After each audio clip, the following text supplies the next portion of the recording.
こんにちは、モネです。引っ越しの荷解きがある程度ではあるんですけど落ち着きました。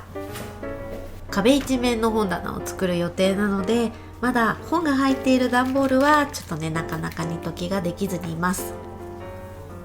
今まで作業場所は後ろにベッドがあったり、ベッドの横には漫画が平積みにされていたりとかで、結構誘惑との戦いだったんですけど、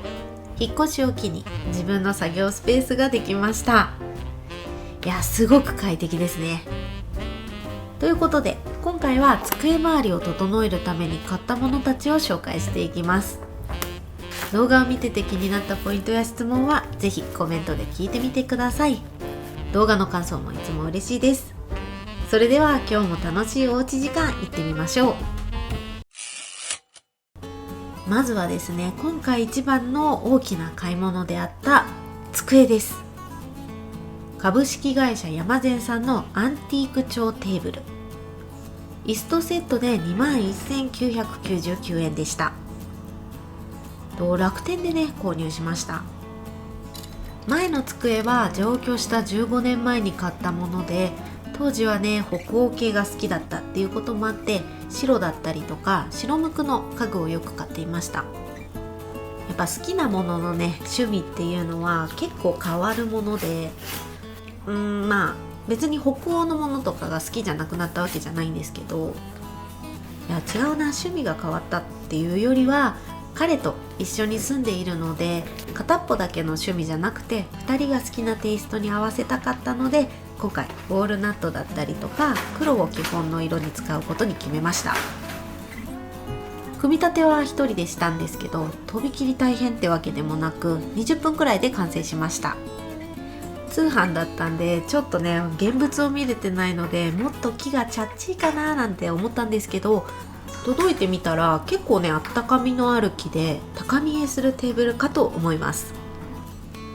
あと結構角を丸く加工してあったりとか、正面がまっすぐじゃなくて湾曲してるところも一癖あって可愛いです。いろんなものを結構物色してたんですけど、サイズ感がぴったりだったりとか、この棚がついてるところにも惹かれました。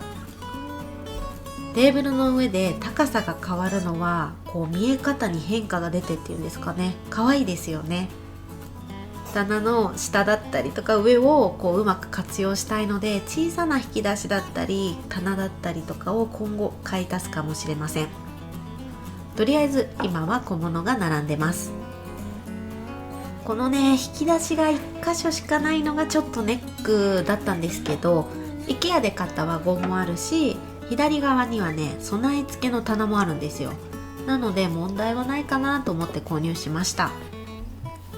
一緒についてきた椅子もクッションが思いのほか分厚くて、1日6時間以上座って作業していますが、今のところ大丈夫そうです。とか言って、そのうちゲーミングチェアとかにしたら笑ってやってください。お次はデスクランプ、デュクラッセのバロックシリーズのもので、フェレオデスクランプって言います。8800円でした。こちらも楽天で購入しました。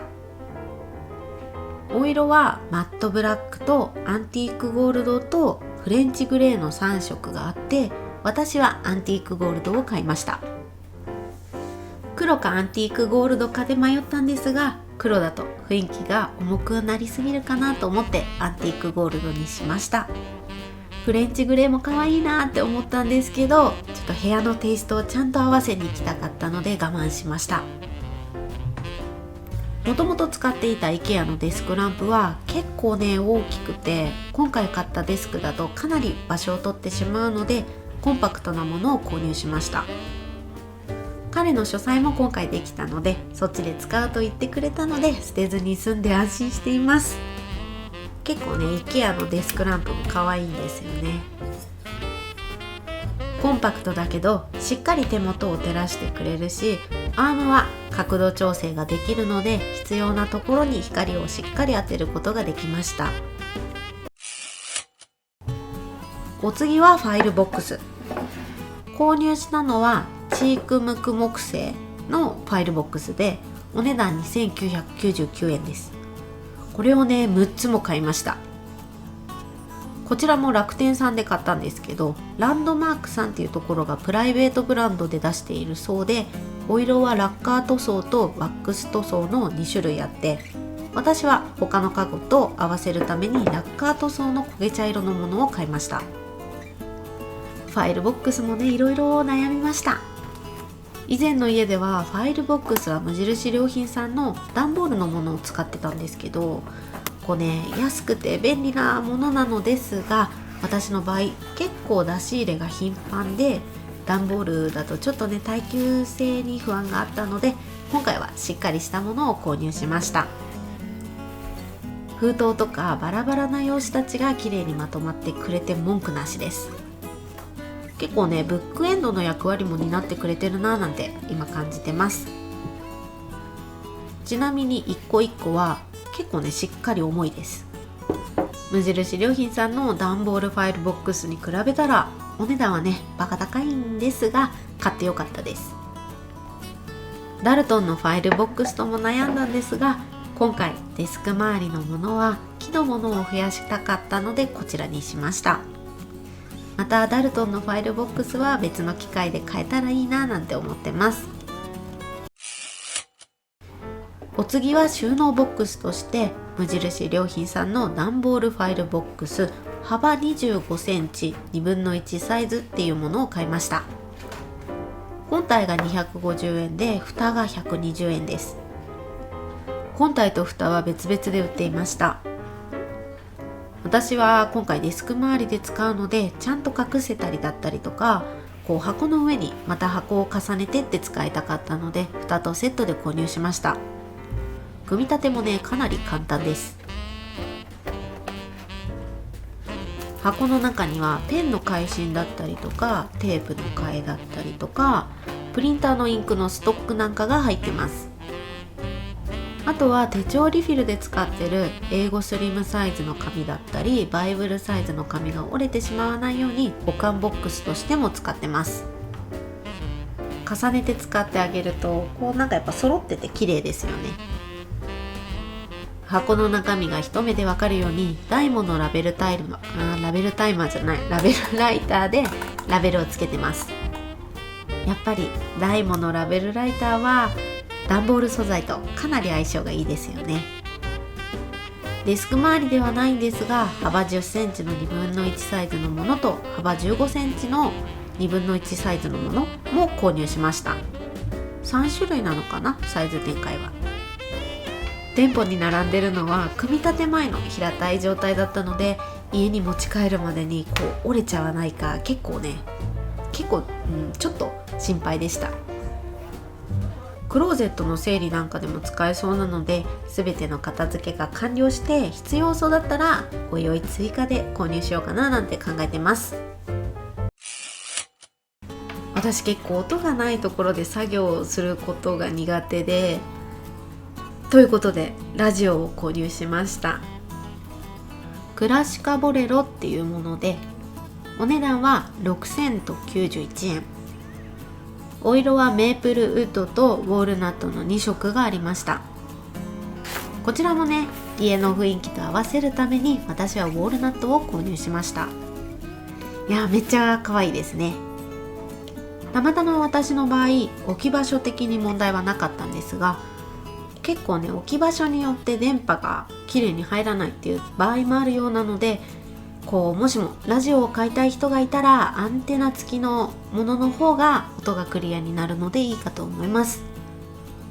実はねオーディオモデル1っていう今回買ったものよりもデザインが素敵ですごく最初に気に入ったラジオがあったんですが、38,500円とね予算をねだいぶオーバーしてたので諦めました。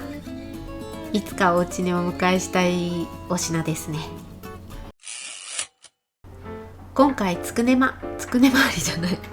りの買い物はデスクランプ、ファイルボックスの6つで段ボールボックスを5つ、ラジオ、この5つを購入しました。デスクっていう大きい買い物もあったんで合計は56,734円でした。思いのほかね買ってました。もうちょっと行ってないと思ってたな引っ越しを機に暮らしをいろいろ整えると決めたので、ある程度の出費は覚悟をしていますが、改めていくら使ったか見ていくのはビクビクしますね。最終的に部屋全体でいくら使うことになってるのかちょっと怖いです。ですが今回の机周りもそうですし、他の買い替えたものたちも必要なものだったので悔いはありません。現状かなり机周りが整ってきましたが、壁が寂しいのでおいおいね、ここに友達の絵を飾りたいと思います。まだ段ボールに入ってて定位置が決まっていない机周りのものたちもあるので、全ての引っ越し荷物の片付けを終えたらデスクツアーをしようと思ってます。今日の動画は机周りを整えるために買ったものたちを紹介しました。色味を揃えることを意識したので、だいぶデスク周りの雰囲気が揃ってきたんじゃないかなと思います。今回紹介したものたちは概要欄にリンクを貼ってあるので、気になる人は覗いてみてください。まだ紹介できてない購入品だったりとか、狙ってるものたちは楽天ルームでまとめていますので、よかったらそちらも見てみてください。ということで今日も最後までお付き合いありがとうございました。今日の動画が参考になったよっていう方や、楽しかったよ、応援してるよなんていう方は、ぜひグッドボタン、チャンネル登録をお願いいたします。いまいちだった場合も正直にバッドボタンを押しちゃってください。もっと楽しんでもらえる動画を作ろうって思わせてくれる私にとって大切なボタンです。それではまた金曜日にお会いしましょう。モネでした。